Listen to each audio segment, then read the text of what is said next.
Companies like Cisco enhancing their products with AI capabilities for model training and data inferencing. Joining us right now is Chuck Robbins, Cisco's CEO. Good morning to you. Morning. Also run BRT, we should say. I actually have a couple of BRT-related Davosian questions for you.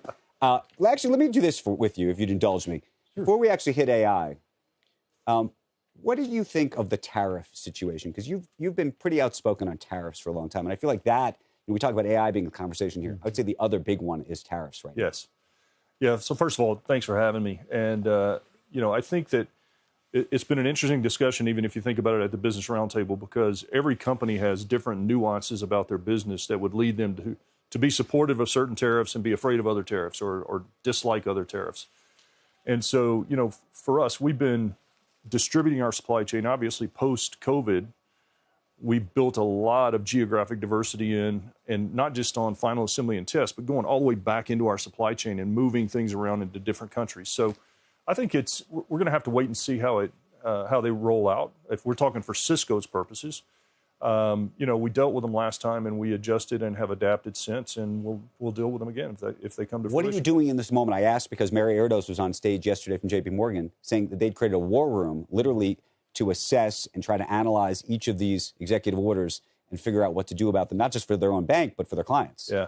Well, for tariffs, we've done exactly that. We know the exact dollar implication of every tariff and every combination of those tariffs and what mix could happen, and we've done scenario planning around which ones and what would we do. And obviously a whole barrage of global tariffs. There's not a lot of places you can run. Right. But we're going to have to wait and see. We've been talking all morning about this Stargate announcement in the U.S. as it relates to AI. Where do you feel like Cisco fits into this larger AI infrastructure ecosystem? Yeah, well, we're actually having a lot of success right now underpinning the GPU clusters in the web scale and cloud providers. And so we think we would have the potential to play the same role in this particular project. Have you been involved in discussions with them about it? No, not yet. Not yet. Not yet. But so how does that happen? Meaning, are you on the phone later this afternoon? It'll happen. you call Larry, you call Sam, you call Masa. Who do you call? We'll call somebody. Okay. But it's, and then the enterprise, we're building out integrated stacks to help enterprise customers deploy AI. And we also had Kramer covered it last week. We had a big AI defense announcement last week in Palo Alto. So there's a lot going on. But the infrastructure side, we've got new silicon that we're just continuing to design, and we're having a lot of success there. One of the other big topics here in Davos is sort of we call it the vibe shift. I don't know if you've around some of these I don't know if they're softer issues or not, but going back to your sort of BRT hat for a second, back in 2017, BRT came out and said, profits are not the only game in town. We're here for our communities and our clients and our customers and all of these other things. And it was sort of part of the sort of ESG, DEI, all of that. Mm-hmm. You could argue that the election of Trump is a rebuke almost to all of that. It's actually to everything that we talk about here at Davos, a lot of it. And I'm curious sort of how you think about that with your BRT hat on and with your Cisco hat on. Yeah, it's complicated, but I would say the different stakeholders that we talked about, I think the reason we believe they're important is because they contribute to us running a good business as a fiduciary, as Robert was saying earlier. So I don't think those are at odds with each other. On the DEI front, I think what happened is there's a subset of initiatives under the DEI brand that were particularly disliked. Right. And I think the whole thing got blown up because of that. I agree with what Robert said earlier. If I'm sitting in a room to try to solve a complex problem or to chase a big opportunity, I want a lot of diverse brains in that room. And I don't care if it's gender, if it's nationality, or if it's just diversity of experience. Diversity in general is good for business.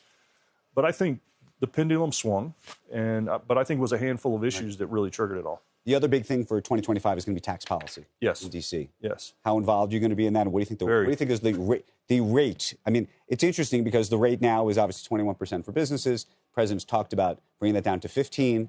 There was a period of time where the business community was cool with 23%. What are you cool with? I don't know whoever said they were cool with 23%, but look, it's a complicated year for tax. I think versus 2017 when we went through this first time, A will be very involved. We've been active already, working with Jason Smith, House Ways and Means, and others. But I think the reality is that we have a different situation today than we did in 2017. We have interest rates are up. We have a deficit. We've got different issues that they're going to have to be solving for. So we're going to be working with them, and it's going to be a complex thing to solve. But I think it'll be simpler than it would have been with a mixed government, for sure. And finally, just China. I'm so curious about, you've been very outspoken about China. I have. You have on our air for a very long time. And I'm curious what you think now about what this relationship is going to look like. We all keep talking about TikTok as sort of a chess piece in this larger negotiation. There's obviously chip sales to China. Obviously, those chips are not typically as fast right now, the GPUs, as what's being sold in the U.S. By the way, some of the Chinese AI guys here claim that they're almost as good as OpenAI, and that they're using chips that are less expensive and not nearly as fast. Yeah, we've all heard that. Is that true? I don't know. We've certainly heard it. I think that, look, here's my fundamental belief. I'm actually really happy to see President Trump reaching out to try to at least begin some dialogue. Because I think I've always said that the world and the global economy needs the U.S. and China to coexist somehow. We don't need a battle. And notwithstanding what's going on with some of the technology issues that we all face, the best outcome is for us to find a way to coexist. So I'm pleased with that. I mean, our business in China is effectively, it's immaterial at this point. So we rely on them for some components in our supply chain, but I'd like to see the discussions continue.